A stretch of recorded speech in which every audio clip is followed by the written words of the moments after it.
జ్యోతిష్యం చెప్పబడును, రాళ్ళు ఉంగరాలు ఇవ్వబడును, కటింగ్ షాపులు చూసి జ్యోతిష్యం చెప్పబడును, ముఖం చూసి జ్యోతిష్యం చెప్పబడును. మేము ఇంటర్వ్యూలలో వీడియోలు పెడితే ఇప్పుడు బహుశా నాకు తెలిసి ఈ వీడియో కూడా మంచిగా వెళ్తే దీని కింద కూడా కామెంట్లు పెడతారు జ్యోతిష్యం చెప్పబడును అని చెప్పి. ఎట్లా తయారవుతారు వీళ్ళంతా జ్యోతిష్యులంతా కూడా? అదే చెప్తున్నాను. ముందు హైదరాబాద్ ఎన్ని కటింగ్ షాపులు ఉన్నాయో లిస్ట్ ఇవ్వండి. ఇప్పుడు కటింగ్ షాపుల్లాగా మీరు అక్కడ దాన్ని అన్వయించి మాట్లాడారు కాబట్టి హైదరాబాద్లో ఎన్ని కటింగ్ షాపులను లిస్ట్ ఇస్తే ఈ అసలు ఒకటి క్రాంతి, మన దగ్గర ఒక మాట మాట్లాడేటప్పుడు పర్ఫెక్ట్ ప్రూఫ్ ఉండి అడగాలి. ఎప్పుడు జ్యోతిష్కుల మీద పడద్దు. నువ్వు జ్యోతిష్కుల మీద పడడం కాదు కానీ విషయం అంటే మీరు ఒప్పుకోండి, మీరు చెప్పిన రాలేదా జ్యోతిష్కులు రాలేదా అలా కాదండి. కామెంట్స్లో ఏమని ఉంటుందంటే ఎస్ మీరు అన్నది ఇప్పుడు మనకు ఒక ఆడియో లాంచ్ అవుతుంది అనుకోండి, విపరీతంగా వ్యూస్ ఉన్నప్పుడు కింద వాళ్ళు ఏం పెడుతున్నారంటే ఫ్రీగా జ్యోతిష్యం చెప్పబడును ఈ రోజుకు మాత్రమే అని లైక్ ఒక నెంబర్ ఇవ్వడం. అది వాళ్ళు అసలు జ్యోతిష్కులే కాదు. ఎవరాళ్ళు దొంగలా? 100% దొంగలే. దొంగలనంటే మీకు సంబంధించిన వాళ్ళేనా? కాదు, అసలు వాళ్ళకి జాతకాలే రావు. నువ్వు ఫోన్ చేయి ఒకసారి.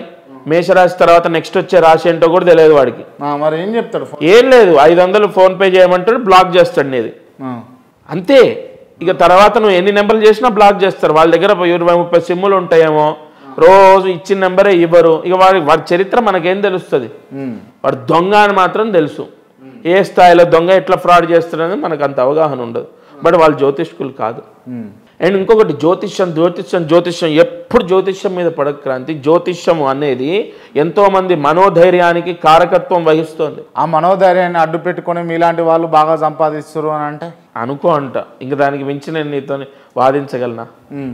మీరు ప్రతిరోజు మీరు చేసేదే యుద్ధం, మేము ప్రతిరోజు చేసేది పూజ. అప్పుడప్పుడు మాత్రమే ఇలా మాట్లాడగలుగుతాం. అలా అనుకోమనట్టే వదిలేయటమే, ఇంకేం చేయలేము. ఎంతమందిని మీరు చెప్పగలుగుతారు, నేను ఎంతమందిని మార్చగలుగుతాను? రైట్. అంటే ఇప్పుడు మీరు జ్యోతిష్యం వల్ల మీరు చెప్పేటటువంటి జాతకాల వల్ల ఏమేమి మార్చగలుగుతారు, వేటిని తప్పించగలుగుతారు? ఫస్ట్ ఆఫ్ ఆల్ నేను నా జీవితంలో ఉదాహరణతో మొదలు పెడతా, ఎక్కువ టైం తీసుకోను. మొత్తము ఒకానొక టైంలో నేను ఎలా అంటే లైక్ ఇక నా జీవితంలో భయం తప్ప వేరే లేదని విపరీతంగా దుఃఖానికి గురయ్యా. మా గురుగారు మహా జ్యోతిష్య పండితుడు. ఆయన నీ గ్రహస్థితి ఇది, నీకు ఇది ఫలానా, ఈ టైం నుంచి నీకు మహారాజయోగం ఉంది అనేది ఆయనకు తెలిసి చెప్పినప్పుడు నాకు ఏమైంది, మనసులో ఒక ధైర్యం, నిజమేనేమో అని ఒక ఆశ కలిగింది, ఒక ధైర్యం వచ్చింది, ముందడుగు వేశా.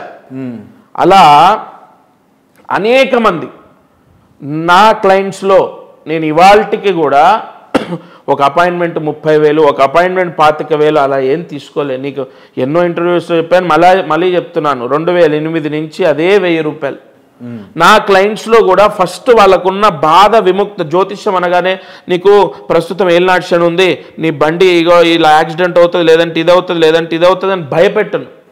కొన్ని విపత్తులు, కొన్ని సమస్యలు ఉన్నాయి, కొన్ని ఇబ్బందులు ఉన్నాయి. ఇగో ఈ విధంగా రావచ్చు, భార్యతో గొడవ రావచ్చు, లేదంటే నీకు ఒక విలువైన వస్తువు పోవచ్చు, అది ఉంగరం కానీ బంగారం కానీ ఎనీ కైండ్ ఆఫ్